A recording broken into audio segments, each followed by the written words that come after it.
ಚನ್ನಪಟ್ಟಣ ತಾಲೂಕಿನ ಸಾತ್ನೂರು ಸರ್ಕಲ್ ಬಳಿ ಇರುವ ಅಂಬೇಡ್ಕರ್ ಭವನದಲ್ಲಿ ಕರೆದಿದ್ದ ಪತ್ರಿಕಾಗೋಷ್ಠಿಯಲ್ಲಿ ಕರ್ನಾಟಕ ದಲಿತ ಹಿಂದುಳಿದ ಅಲ್ಪಸಂಖ್ಯಾತರ ಸಮಿತಿಯ ಸಂಸ್ಥಾಪಕ ರಾಜ್ಯಾಧ್ಯಕ್ಷ ಹಾಗೂ ಮಾಜಿ ಶಾಸಕ ವೈ ಸಂಪಂಗಿ ಮಾತನಾಡಿ, ಸಮಾಜದಲ್ಲಿ ಕಟ್ಟಕಡೆಯ ವ್ಯಕ್ತಿಗೂ ಸರ್ಕಾರದ ಸವಲತ್ತು ಹಾಗೂ ನ್ಯಾಯ ದೊರಕಿಸಬೇಕಾದರೆ ಅದು ಸಂಘಟನೆಗಳಿಂದ ಮಾತ್ರ ಸಾಧ್ಯ.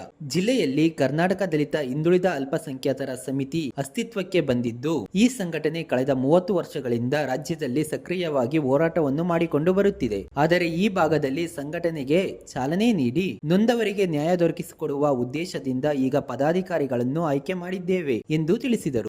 ಪದಾಧಿಕಾರಿಗಳಾಗಿ ಕರ್ನಾಟಕ ದಲಿತ ಹಿಂದುಳಿದ ಅಲ್ಪಸಂಖ್ಯಾತರ ಸಮಿತಿಯ ಜಿಲ್ಲಾಧ್ಯಕ್ಷರಾಗಿ ಶೇಖರ್, ಪ್ರಧಾನ ಕಾರ್ಯದರ್ಶಿಯಾಗಿ ನರಸಿಂಹಮೂರ್ತಿ, ಬಿಸಿ ಶಿವಾನಂದ್, ಉಪಾಧ್ಯಕ್ಷರಾಗಿ ಶಿವರಾಜು ಜೆಎಲ್, ಪುನೀತ್, ಜಿಲಾನ್ ಅಹಮದ್, ವೆಂಕಟೇಶ್, ಚಿಕ್ಕಚೌಡಯ್ಯ, ಅರುಣ, ಅಮರಿನ್, ಸಂಘಟನಾ ಕಾರ್ಯದರ್ಶಿಯಾಗಿ ಸತೀಶ್, ಆಟೋ ಶಿವರಾಜ್, ಪುಟ್ಟಸ್ವಾಮಿ, ವೆಂಕಟೇಶ್, ಕಾರ್ಯದರ್ಶಿಯಾಗಿ ಕಿರಣ್ ಕುಮಾರ್ ಎಂ, ಬಸವರಾಜ್, ಸೈಯದ್, ಬೈರಾರಾಜು, ಚಿಕ್ಕ ವೆಂಕಟಪ್ಪ, ಕಿರಣ್ ಕುಮಾರ್ ಬಿ, ಸತಿನಾ ಬೇಗಂ ರವರು ಆಯ್ಕೆಯಾಗಿದ್ದಾರೆ.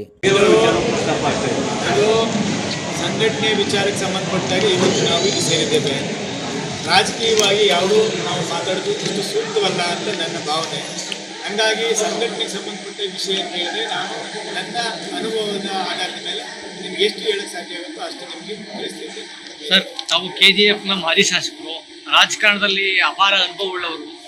ಮೊಟ್ಟ ಮೊದಲ ಬಾರಿಗೆ ಚನ್ನಪಟ್ಟಣ ತಾಲೂಕಿನ ಸಂಘಟನೆ ಪ್ರಾರಂಭ ಮಾಡ್ತಾ ಇದ್ದೀವಿ.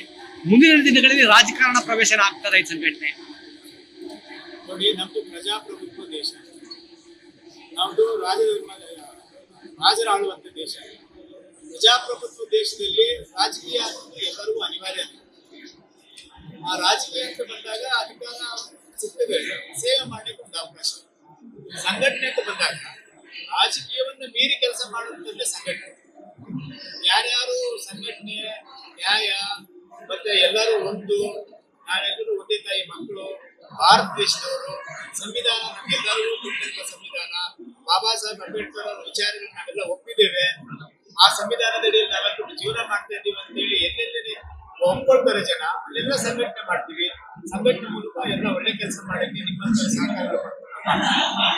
ಸಾಕಷ್ಟು ಸಂಘಟನೆಗಳು ಚನ್ನಪಟ್ಟಣ ತಾಲೂಕಿನಲ್ಲಿ ಜನ್ಮ ಪಡೆದವು, ಆದ್ರೆ ತಾತ್ಕಾಲಿಕವಾಗಿ ಎಲ್ಲ ನಶಿಸೋದು. ಇವು ನಿರಂತರ ನಡೀತದೆ ಈ ಸಂಘಟನೆ.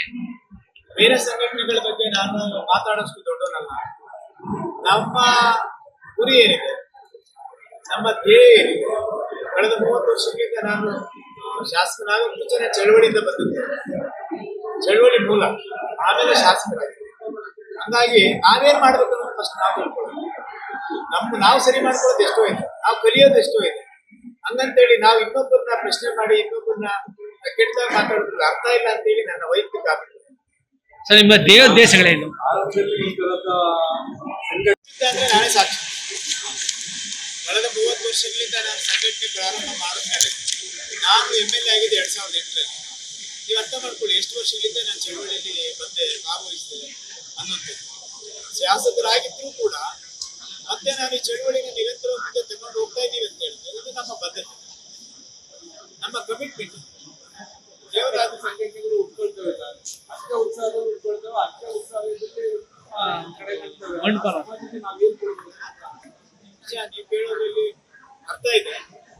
ಅಲ್ಲಿ ನಾನು ಇನ್ನೊಂದು ಸಂಘಟನೆ ಬಗ್ಗೆ ಮಾತಾಡೋದು ಸರಿನಾ ಅನ್ನೋದು ಒಂದ್ ಕಡೆ ಆದ್ರೆ, ನಾವು ನಿಖರವಾಗಿ ಬೇರೆ ಸಂಘಟನೆಗಳು ಹೇಳ್ತಾ ಇಲ್ಲ, ಆದ್ರೆ ಪ್ರೆಸೆಂಟಿಂಗ್ ಆಗವೆ ಅಂತ ಆಲೋಚನೆಗಳು ವಿಭಿನ್ನವಾಗಿರುತ್ತೆ.